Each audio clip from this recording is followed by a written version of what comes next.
Open up, Colorado. It's 420. Time to grind and burn. This is not your son's stoner show.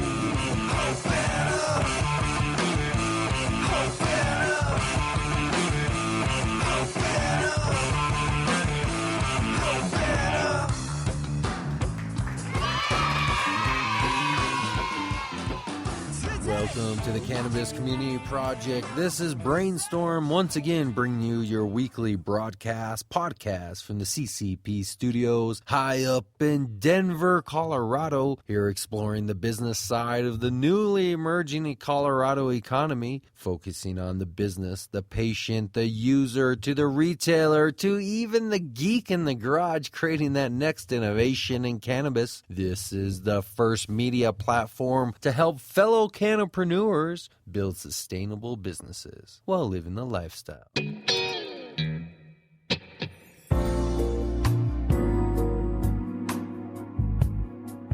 Herbbox is an independent organic company bringing style and class to the cannabis community with an exquisite, superior handcrafted medical and recreational container for the consciously cultural professional and the stiletto stoner. Herbbox is breaking down the stereotypes while bringing social awareness and fashionable credibility to the cannabis movement and business. Visit our website at herbbox.com, which is HERBBOXX.com. That's HERBBOXX.com. And be sure to like us on Facebook. We would like to thank you. Cheers. Thank you, community, for joining us once again on the CCP radio show. The Cannabis Community Project has been around for almost a year and a half now. We've come a long way, and thank you for sticking with us. If you've been here from the beginning, you've seen the evolution, you've seen the change, you've seen how this community is coming together, and now it's time to take it to the next level. You know, CCP radio show always aims to investigate every aspect of cannabis, as we've tried to do over the months. We do this as a means of finding businesses and creating career opportunities. This is not your son's stoner show. No. We focus on entrepreneurship. I guess just like 9 out of 10 other podcasts. The only difference is we hyper-focus on cannabis. So we're not going to talk about what's your favorite strain and what's your best war story of that one time you got high way back when. We're going to talk about starting a business in the cannabis industry while living the lifestyle, of course. This is a lifestyle, and we have to acknowledge that. But that doesn't mean we have to be dropout, tuned out stoners. We can be professionals. We can be businessmen. We can be the next generation of those who bring this world, this America, back to its feet. Every week out here aiming to highlight the patient, the user, the retailer, the geeks in the garage, everybody out there creating an innovation in cannabis are those we try to focus on. And that requires a little bit of time to be put into producing a good show, a quality show, a well-written show. To do this, sometimes we need a little bit of money. We need a little bit of money to get our hosting, our audio production, our video and visual, our creative team, our correspondence, passes and entryways to all the events happening around town. It all takes a little bit of funding. We've gone the sponsor route, collected a few dollars, helped us along the way. We've tried to go directly to the community. Hasn't been quite as successful yet, but we're going to try again. We're going to try again with a crowdfunding campaign, just like everybody else in the world is putting together. You've heard of these campaigns. You've heard of them on Kickstarter and Indiegogo and GoFundMe and Fund Anything and all the others out there. There's a lot of them. If you're curious to what crowdfunding is all about and how it works, check out theopportunifund.org. That will give you some insight to crowdfunding. But in the meantime, pay attention, because this is going to be pretty much how businesses and startups are funded from this point on out in the future. You know, it used to be in the past, you would beg your friends and your family for money, max out their credit cards, try to get your own credit cards, scrape every dollar you could together, and to try to get some type of prototype or product put together, and then use that to attract the attention of investors, angel investors, people that are out there looking to give you money just to see your company grow to the next stage, venture capitalists, people who see you have a business and a process and some type of model in place where money can be made, and they inject more money into that to expand it, and all the other types of investors that are out there, but very little for this industry.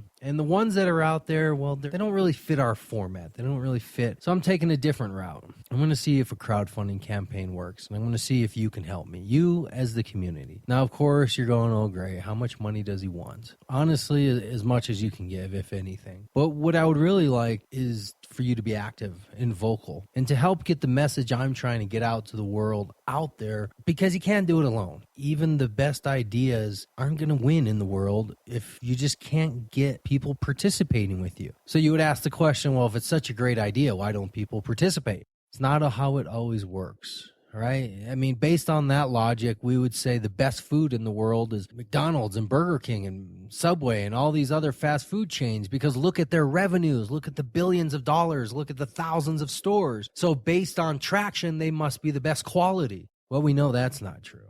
And we know that's not how marketing works. And we know that's not exactly how businesses make it in the world. Marketing is an important part, and marketing means money. That's what the M in marketing really means. It means money. Do you have the money to go out there and make a name for yourself? Do you have the money to sustain the waves of the tide that keep pummeling you into the ground? I don't even know what that analogy means, or if it makes sense, or if it's even an analogy. Maybe it's a metaphor. Maybe it's a simile. I don't know. It's the thing. I'm not really an English student.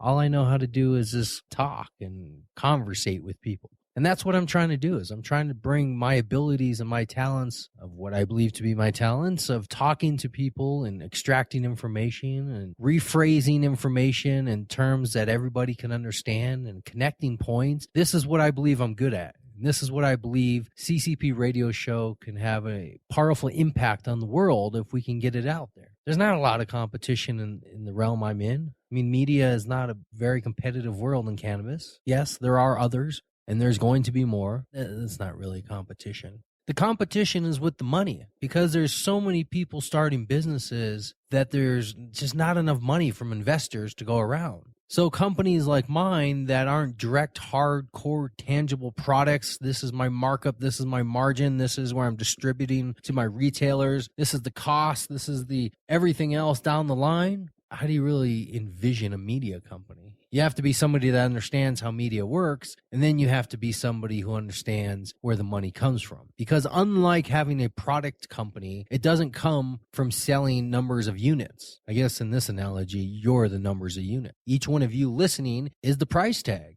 Each one of you listening is the eyeballs where a dollar amount gets put on. Wherever a crowd forms, somebody wants access to that crowd to showcase their product. That's what advertising is all about. You pull a crowd together, and if you have control of that crowd where they're focused on you, somebody else will offer you money to draw that attention to them off of your momentum. This is traditionally how media has worked. And you would spend years working through markets one by one, picking up fans and an audience until your audience got big enough where you could find advertisers to pay you enough money to make a living out of it, or a career. Doesn't quite work like that anymore. The business model is a little different. It still has elements of that. I still have sponsors. I still have a little bit of money that they give me to help cover costs. But to be honest, when you're doing a niche community, it's not about, well, let's start in Denver, and then once the Denver market gets big enough, let's move to this market. We need to get our show out to the world. We need to get it out to the world with high quality production. We need to be able to afford quality website designers, quality correspondence, quality of life that comes with being able to afford flying people out to events to do reports, being able to bring patients in, being able to go out to a business and do an event on their location, being able to do advertising and marketing and promotions, being able to come up with products on your own, being able to develop segments. Media, to me, is the point, the central point that brings it all together. How does business A and business B communicate in the open market? Well, they do it through media. Open letters and newspapers and commercials, segments on TV and radio shows, CEOs giving news releases and news conferences. I just want to be at the center of that so I can help people connect. The connector. helping those come together to learn from one another. And to do that, we got to put together a campaign that allows people to have everything they want in media. So I've chosen Indiegogo. I've chosen Indiegogo to put together a campaign with incentives for people to give a few bucks of their time and money to the show, help it grow, and allow us to make an impact in the world. You see, I want to crowdsource this show. And together, we're going to discover the thousands of different businesses from which individuals have obtained employment and opportunities. There are going to be thousands of businesses once hemp production begins. Together, we can help each other. We can help each other get up and growing, or just get started in business and living life to the fullest. Do you have a business, an idea? Are you struggling with sales and marketing? Are you trying to figure out how to get the business in formation? These are the things this show can help you with. I can help you. Together with my guests and correspondents, we'll cover everything cannabis through the basics of marketing, websites, financing, prototyping. There is money to be made through what is now a legitimate industry. So we might as well get people legitimately employed in it. Do you have a criminal record because of pot? Turn it into a cannabis career. Let this show help you grow a garden to save money, show you how to take an idea and turn it into a business to make money. That idea you had when you were deep in thought out on your camping trip, becoming one with the universe? Yeah, that idea. Turn it into a viable business. There is one industry that can save not just the Colorado economy, but quite possibly a national and even international economy.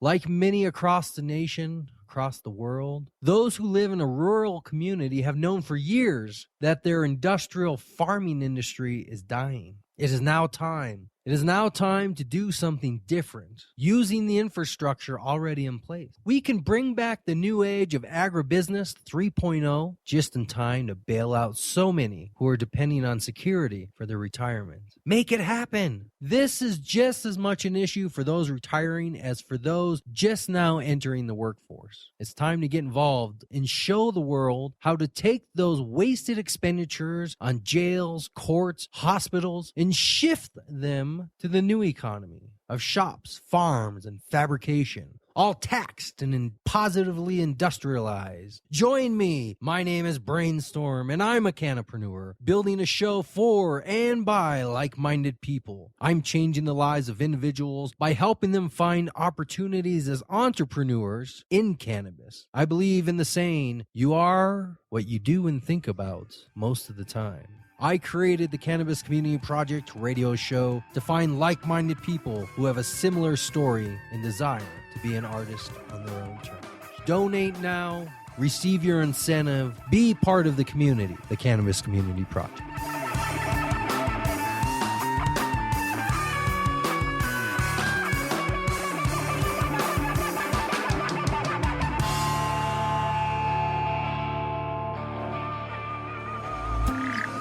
Cannabis.com is, I think, the main page. Like I said, like I was talking earlier, like the menu and like update like wholesale contacts, and now that we got a team and everything working with it, so it's all coming. I used to work with the guys I started this with, and they kind of had the idea before me. They just came to me because they knew my graphics work and they knew me as an employee and who I am as a person and all that good stuff. So, and this is an actual syrup, like a pancake syrup, right? We're talking a sugary. It's thick, yeah. I mean, it's liquid. You can think more or less. Not think pancake syrup. Think of a simple syrup. So like a simple syrup, a simple flavoring that you would add anything to, and in between a heavier and a light syrup. Mm-hmm. So it blends well with a lot of different things. Now this has been in development for a while.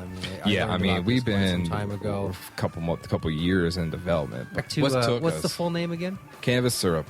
Just a minute ago about the retro look that you're going for. You want to explain that? What's behind this intentional look? It's just kind of like what we're doing with the market itself and the cannabis movement. It's coming from those eras, the 50s, the 60s, 70s, all these vintage and kind of what we look back now as psychedelic and all that stuff. But all these people are now wearing suits and putting those ponytails up. It's just kind of learning how to still be cool and psychedelic and still rooted in that fun vibe, but still being classy and still being clean and still like being on point. I mean, as long as it tastes good and it does what it's supposed to do. You know, it's a big part of it. Yeah, no, I dug it. And they actually started working more with the formula, started just tweaking some things and trying some new things. And it's really gotten down to where, you know, it's clean, it's not chunky, it's not separated all that. It's just mixing in anything you can't, milkshakes, you know, or anything you just want to. And also you can, like I said, even roll. We've done our blunts. We take our blunts and dip it in there, let it dry. This is interesting. And then you get a whole different high, you know. You get, it's what people used to do with like blunts and joints with other bad chemicals and stuff. Right. You know, Colorado, it's been just 2 weeks. Right. A week. We've only been a week. There's only this one location. Yeah, we just started this week here in Colorado. Where is it at again? Sweet Leaf and Aurora. I'm not sure where. I think it's up near Mississippi somewhere, but you know, we've been doing it in California. We've been doing so. That's like the stickers we'll take. You know, obviously we don't take products across line, but we take the stickers and the bottles. You know, those things across. So coming into Colorado, we just do the same thing we've been doing in L.A. and Oregon. The plan next month is us really. We got about 40 gallons ready to get shipped out. Divide that up by ounces, you realize how many bottles we can do there. How many ounces in a gallon? We looked this up before, and I can't remember. I mean, how many pints in a gallon? Because there's 16 ounces in a pint. Pints? Do we even use that in English? Isn't that like a British term? No, it's totally our thing. Pints and quarts? P's and Q's? So 8 times 16, 80, I don't know anymore.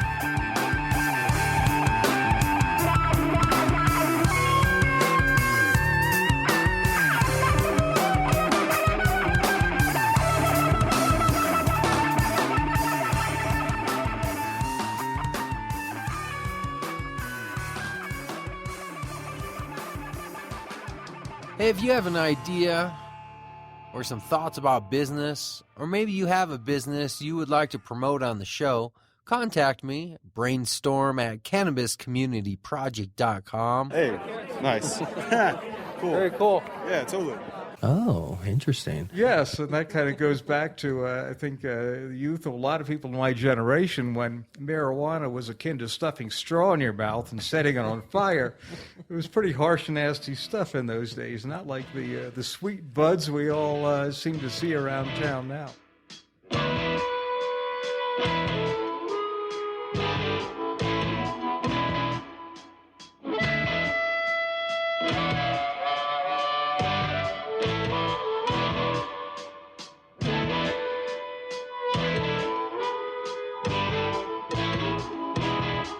Got a love light in his eye, going on down again. Oh, when it gets like that, going on down again, makes a fire inside of me, going on down again. Takes everything I can give, going on down again.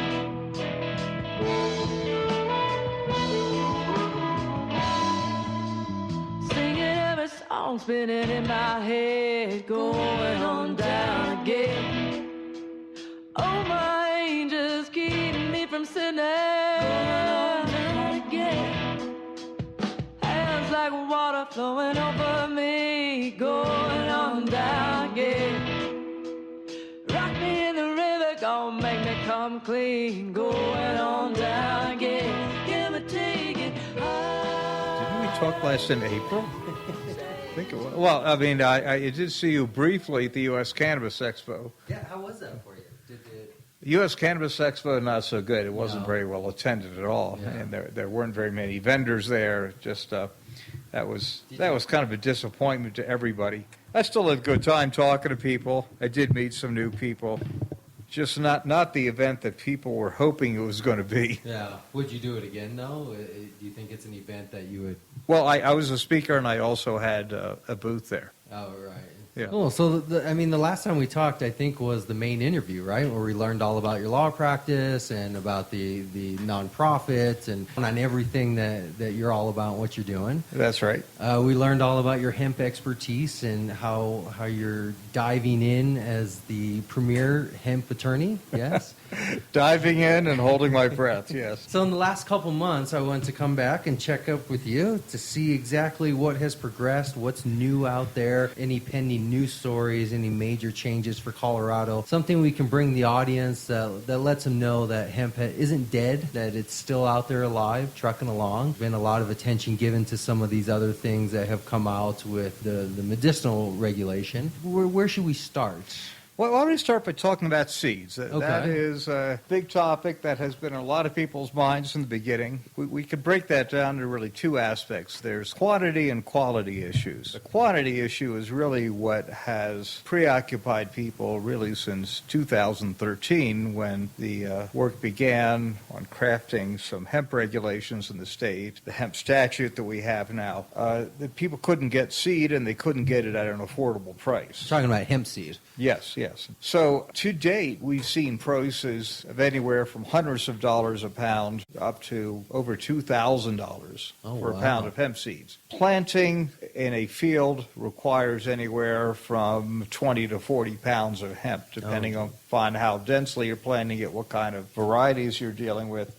Looking at seed that costs $1,000, $2,000 a pound, it's pretty obvious that you're never going to make any money growing hemp that way. It really is a very expensive hobby. And that really is what the first year of hemp cultivation was largely about. You had people experimenting. They would get some scarce seed, they would pay a premium price for it, or they'd go scrounge their own from just some wild hemp that they would find growing in eastern Colorado or elsewhere. And the total acreage that was planted in the year 2014, the first year of legal cultivation in Colorado, was only a couple hundred acres. That was distributed among over 150 registrants. You just do the math, and the plots were very small. So that is how it started. This year, we have about 10 times as much hemp under cultivation. We have over 2,000 acres outdoor. There's something like 500,000 square feet that's registered to grow indoors. And so you're seeing a sizable increase in the amount of hemp grown. And one of the results of that is going to be that starting, especially this fall, we're going to see a lot more seed coming onto the market. And so finally, we expect to see some break in these huge, unaffordable prices that have been plaguing us for the last couple of years. Is this domestic seed we're talking about, or still seed that's being imported? Well, the seed that people are using is an amalgam of all kinds of things. So it is some seed that, let's just say, found its way into this country by means we don't know. There's also just a lot of wild hemp that is found growing in Colorado, especially on the eastern prairie. There's wild hemp. It's called ditchweed. It grows in western Nebraska. And so what a lot of people were doing was that they were just taking field trips. They were literally going out into these wild areas and ditches by the roadsides and so forth, and they were collecting seed on their own. There was that there were some people that were, however they did it, they were growing hemp and they collected some seeds and offered them for sale at very high prices. So it was a combination of that. The problem is no one knew really what they had.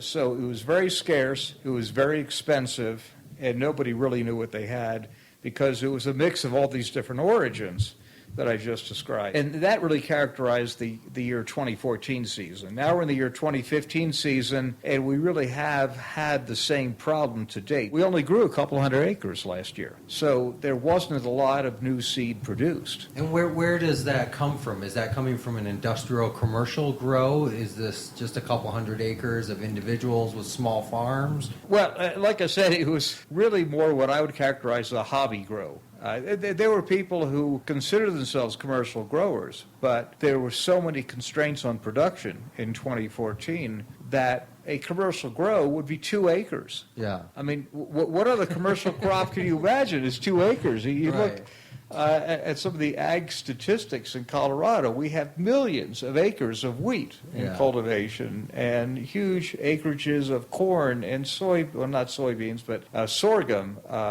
and sugar beets, and it goes on and on and on. Yeah. Olethe corn is grown in a very select area, a very small number of acres on the western slope. There's far more acres of Olethe corn than people are growing hemp. So Right. hemp is way down there. And so when you say commercial production, it kind of makes me laugh a little bit because it's commercial production on a very micro scale. Now, It's a that is commercial changing, of what's okay? I'm around. telling you what we had in 2014 and some going into 2015, very small acreages of people trying, in some cases, to have commercial production. A lot of them were hobbyists and enthusiasts. They just had a garden behind their house. No place to really sell it or get rid of it or do anything with it, just growing it. You raise an Symbolic interesting row. point. From talking to people, I have never, ever run into anyone who grew hemp and couldn't sell it. Okay. Everybody was able to find a buyer. Now, these were very personal transactions. You don't have a grain exchange like you do for wheat or corn or something. So it's not like someone could look up the wholesale price or the future price or something like that for hemp. Nothing like that. It was all very personal transactions, but there were a lot of them. There were all kinds of people who wanted to buy hemp for all kinds of reasons. So selling it was not the problem. It was just producing this stuff. That is where the bottleneck has been in Colorado, is production. Anyway, let's talk about how things are evolving then. Just quantity-wise this year is that more seed has come onto the market for 2015.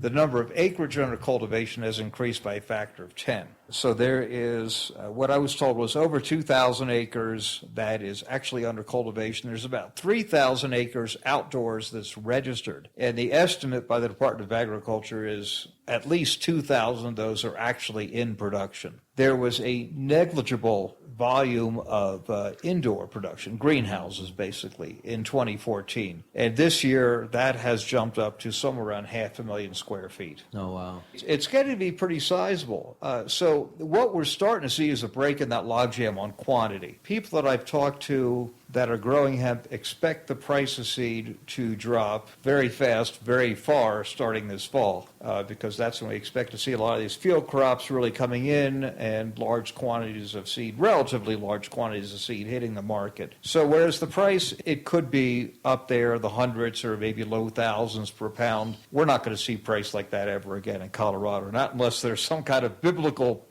plague that hits the state. So we expect the price to get down into more like the tens of dollars a pound. Yeah.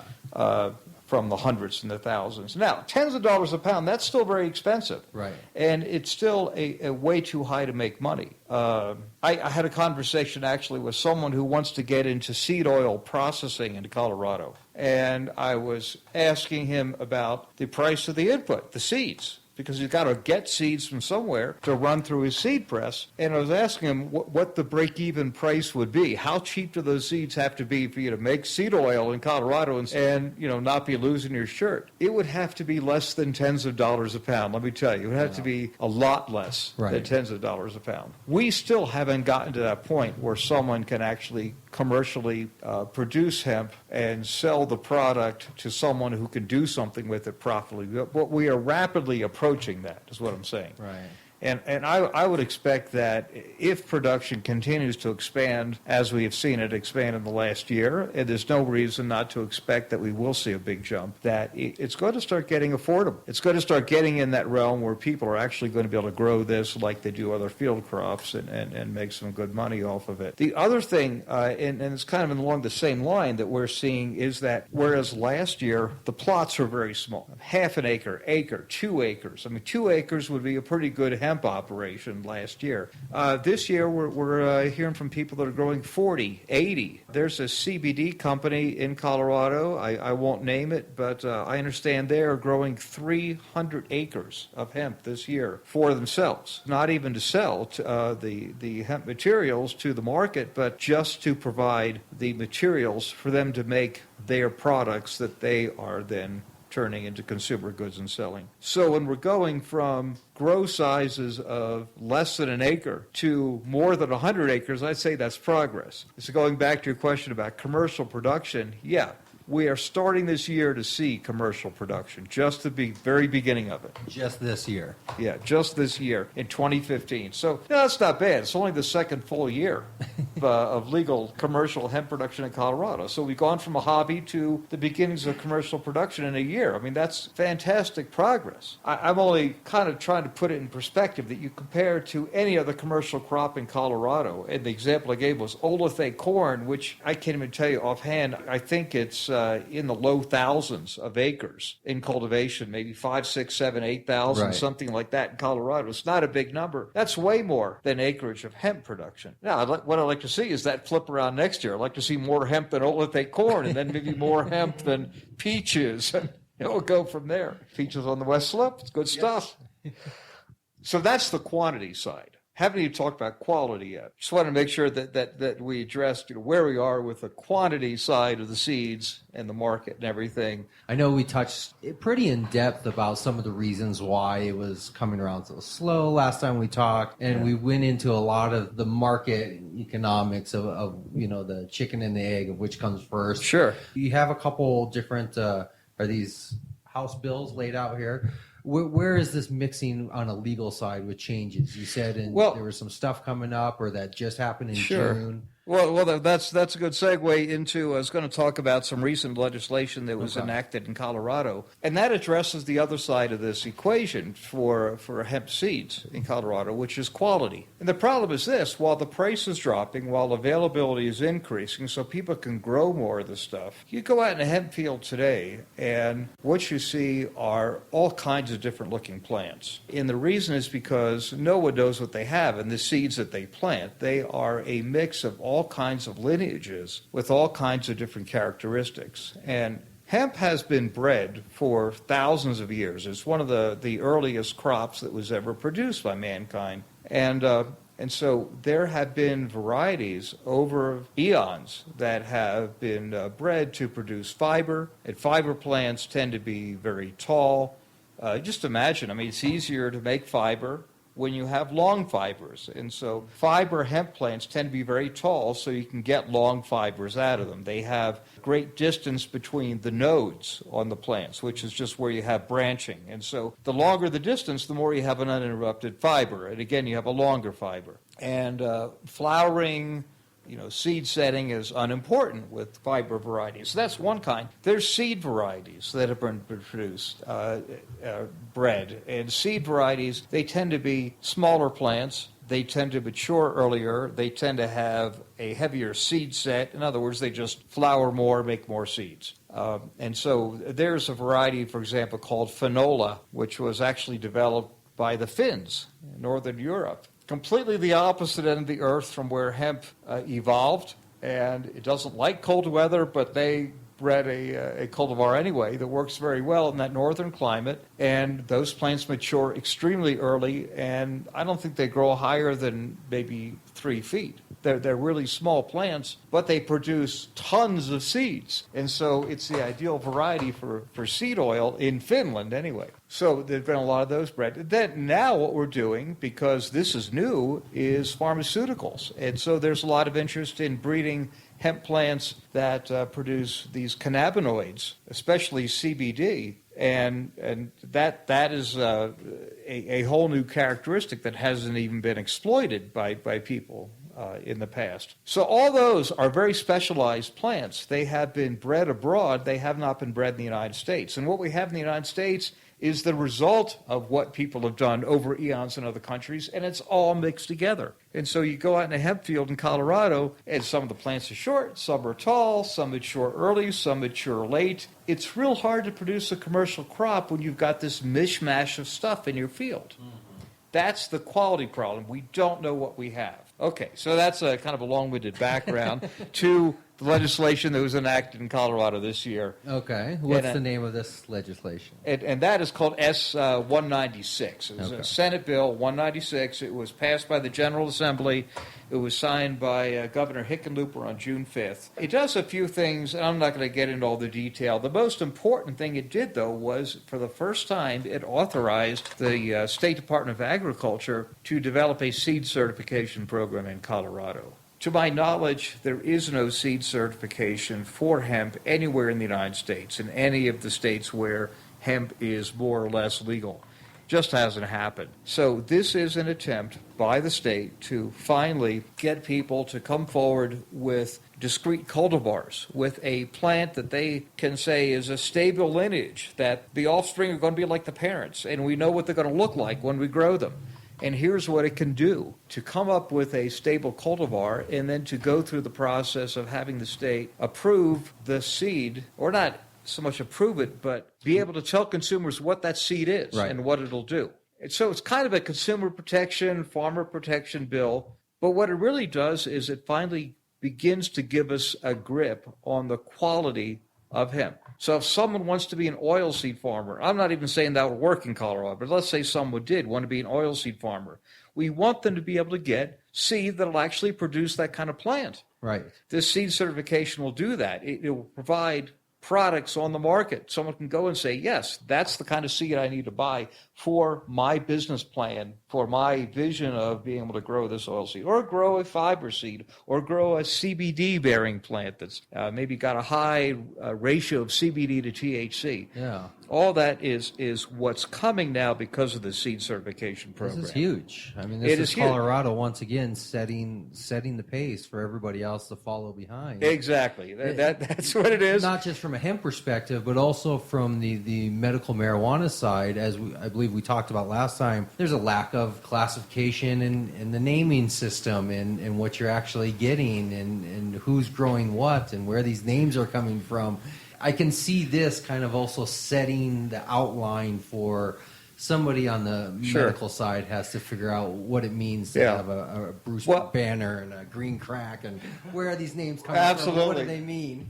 And you know, you raise a good point there. There's something we can do to compare what's going on in marijuana, medical marijuana, or recreational with hemp. Generally, I would say marijuana is 2 or 3 steps, big steps ahead of hemp. And the reason is simple, is that there was always a marijuana industry in Colorado. Right. It was just underground. There was always a huge marijuana industry across the United States. There still is. You know, it's still illegal in most places, and so there's huge industries that have gone underground.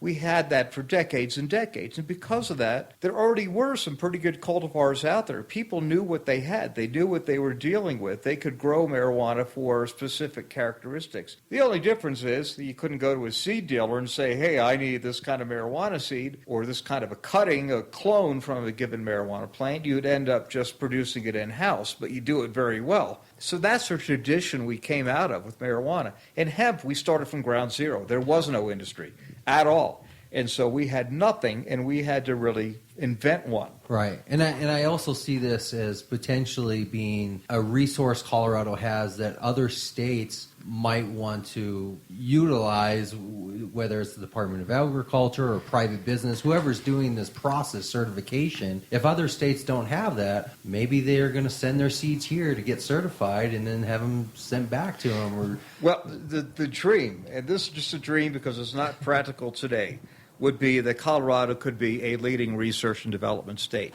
Yeah. That we could be the ones with the laboratories, with the PhD people who actually are able to breed cultivars that could grow in Iowa, that could grow in Kentucky, that could grow in Vermont. And people be looking to us for our expertise in that. The problem is that what we produce in Colorado generally can't be exported to other states. It can't cross state lines. No. There's certain hemp products which can, but not the germplasm. By that I mean not cuttings from live plants, not seeds, viable seeds. They're not supposed to leave the state of Colorado, and you're breaking federal law if you do send it across the state line. So for now, what we're really talking about is developing an industry that really works in this state. Right. And in the future, if there is some change in federal law that eases up on the legalities and illegalities, allows interstate commerce, I think that would be a tremendous opportunity for Colorado to be the forefront in developing cultivars and developing a lot of products. Well, it really creates the opportunity for individuals like yourself who are the consultants and those who are involved in this process. Maybe the plant can't leave the state, but you as an individual can go consult with Kentucky and go consult with whoever. I mean, I would hope so. We can still export resources in the fact of people and still import dollars. Well, sure. We can always export ideas. I mean, we still are, believe it or not, we're a free country with free speech, and make a radio show, and someone in South Carolina can listen to it, and no one's breaking the law by talking. Right. So that's fine. So I can tell you a little more about what we may expect to be seeing out of this seed certification program, because it's still under development. But it's actually in law right now. It's just not implemented, but it's been Right. signed in. More than that, I mean, it's in the law, but also there was money appropriated to the State Department of Agriculture to launch the seed certification How program. much money do they say? Yeah. The legislature in Colorado actually put its money where its mouth was. How much?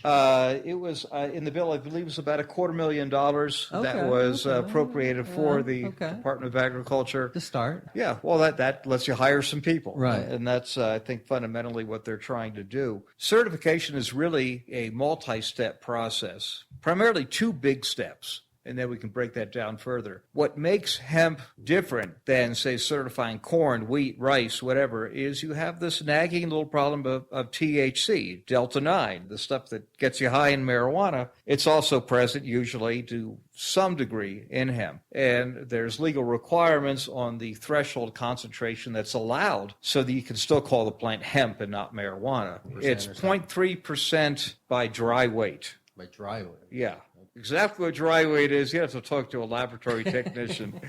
But I think it's basically a means of making sure you're comparing apples and oranges, because you can have plants with different moisture content depending on how they grew, the conditions, how old they are, how recently you harvested it, and so forth. So dry weight is a way of kind of equalizing your samples. So the first thing that's going to have to be done, if someone wants to certify a seed, a cultivar, they're going to have to go to the Department of Agriculture and get their plant approved as this has no more than the threshold concentration of THC Delta-9. The state is going to create districts in the state that are related to elevation, soil type. They're just going to be geographic regions in the state. When you want to certify a seed, you have to provide seed to the State Department of Agriculture. They're going to grow it in one or more of these regions, and they're going to then test the grows and see if the THC is at an acceptable level. If it passes, if it turns out, yes, this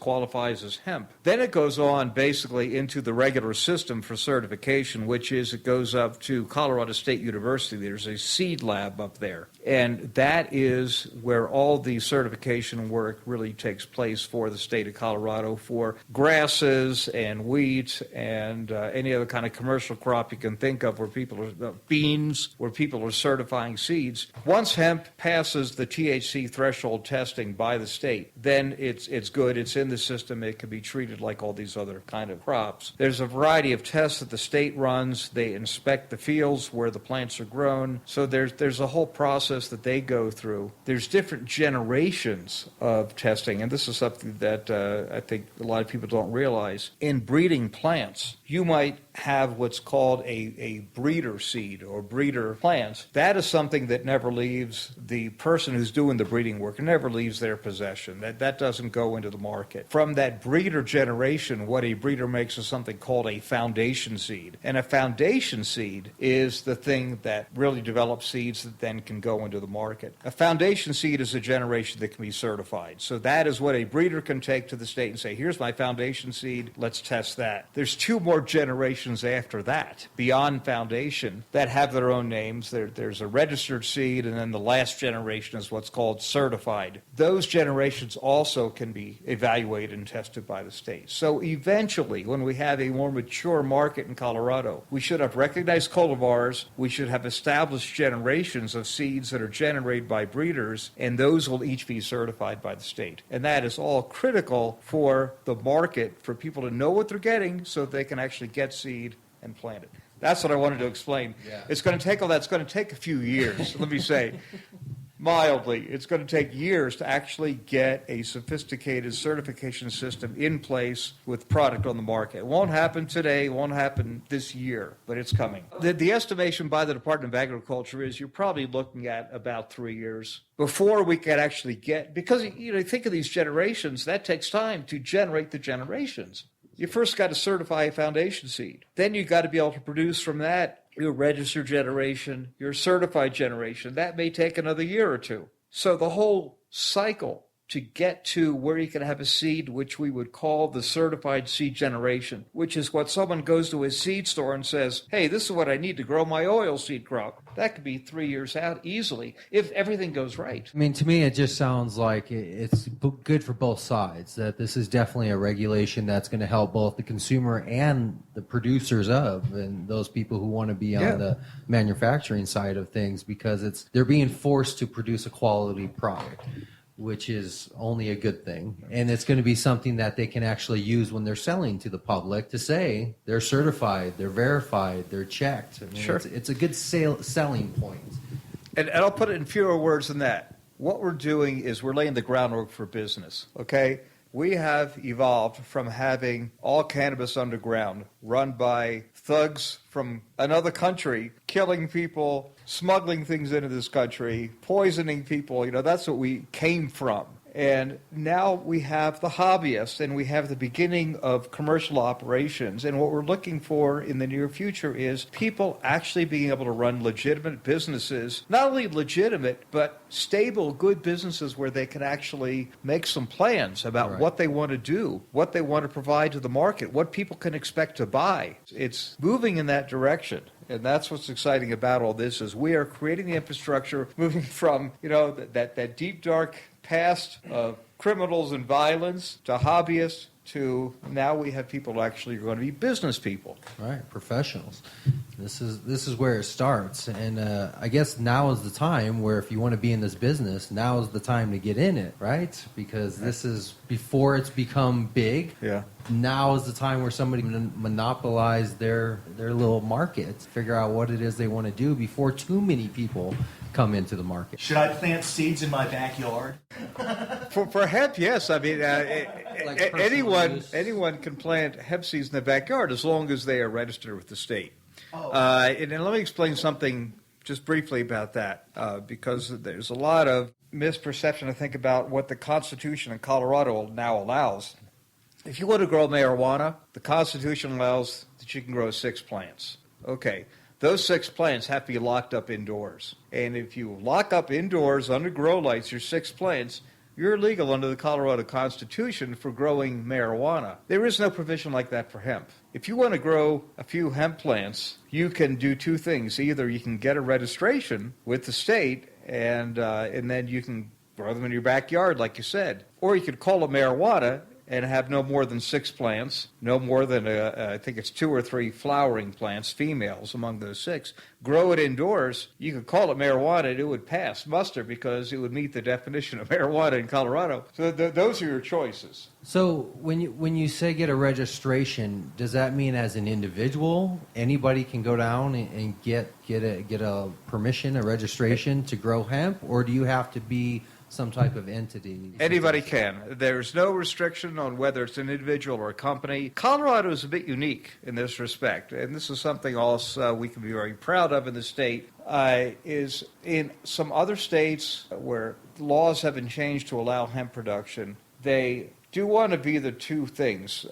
Most of them just allow research and development. So ordinary people that just want to grow hemp for curiosity or for trying to make a living out of it, they can't do it in those states. Some states are trying to have commercial hemp production, but they have been so selective that they will only allow certain people and a certain number of people to actually get the license from the state to do the growing. In Colorado, we don't have any limitation like that. If you wanted to go down to the Department of Agriculture this afternoon and submit a registration application, you could do it. And if you met the state requirements of filling out that application, you would get a registration. There's no quota. There's no litmus test of who you have to be. I don't need a doctor's recommendation. Yeah. So that's the beauty of it in Colorado, is anyone has a chance to get into this business and succeed at it. Now you were talking about, now is the time to get in. It also depends on what aspect of the business you're talking about. If you want to be a CBD company, if you're not in now, it may be too late. It's too late already. Maybe. Yeah. Because that is where all the money has been. That and seeds. And there's some big companies out there already who are doing a pretty good job of dominating the market. Yeah, I mean, this is, really what kind of gives you an idea of the immaturity of the industry right now is that the two big money makers, the thing that were driving people into the hemp industry, other than the curiosity seekers, social movement kind of people, if you're just talking about people who are in it trying to create a business, there were two motivations. One was the incredibly high price for seed. And people were getting in just to grow seed because it was like gold, but you could sell the stuff for $1,000 a pound. The other thing was CBD, because the market value of CBD extract from hemp is incredibly high. Could be thousands of dollars for a very small amount. We know the seed price is going to plummet this year. And so that big motive isn't going to be there anymore. People may still want to get into the industry to grow hemp for seed, but they're going to have to do it on a pretty large scale. They're going to need hundreds of acres, not 1 acre. And with CBD, what you see is there's all kinds of people. Some are rather sophisticated, some are ma and pa, and they've gotten into the hemp industry to produce CBD. And I would predict there's going to be a big shaking out, that the price is going to drop. It may not plunge quite the way seed has or will, but it's going to drop, and there's going to be a lot of people who suddenly can't make the product anymore at a price that they can sell it at. And so there's going to be probably a big shakeout. There's going to be a lot of ma and pa operations now growing hemp for CBD. They're going to realize they can't do it. I'll rephrase it then. If you have a lot of money and a lot of land, now is the time to get into the business.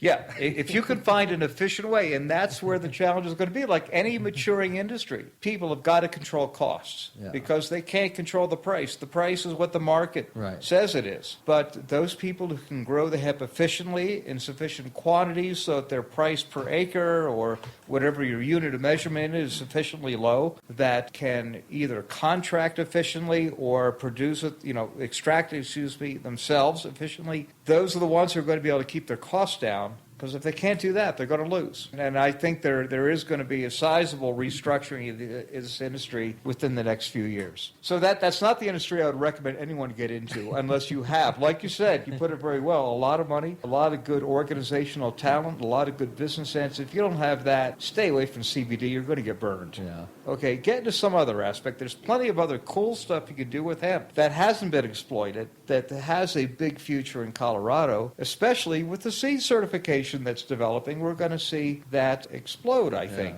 And then that's where the opportunity is. To be fair, that's the advice I give to everybody with any business. You have a lot of money, get into business. That's right. Yeah, and if you lose it all, well, you got more, right? Somewhere. Well, very good. That was a good update. So that was Bill HR 2578. Is that correct? It's S196. And S196. Now, that's just the bill, okay? Can they go to the state website and probably find a link? Yeah, there are a number of different websites that one could get onto. The one that I use a lot is called Legispeak, Legispeak,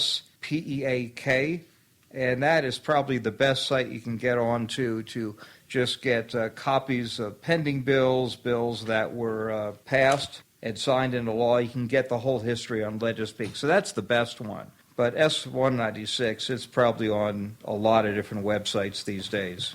Okay, excellent. Well, people I'm sure will be out there Googling that, and we'll even post a little blog post about it and make sure to properly link it so people can get that information directly on that one. Well, that was very good. I appreciate you giving me the update on that one. Let's give your information, before we move on. Sure. Let's give your information one more time so people know where to find you, because they may like what you're saying, and you may sound like a competent kind of guy, so that maybe they want to contact some services.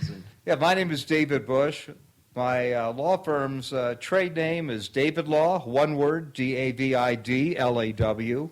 My website is www.davidlawcolorado.com, and my email address is my last name, Bush, B-U-S-H, @davidlawcolorado.com. And you can call me at my office number, 303-422-0064.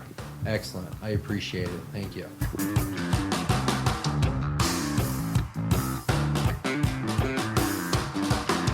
Thanks for listening to this week's show. Make sure to come back next week. We're going to have more guests lined up, speaking with dispensary owners, growers, business owners. Make sure to follow us on all of the social media, Facebook, Google+. You can listen to our shows live from the website or your preferred listening platform. Find us on iTunes, Stitcher, SoundCloud, Spreaker, even YouTube, all under the same name, CannabisCommunityProject.com. We'll see you next week.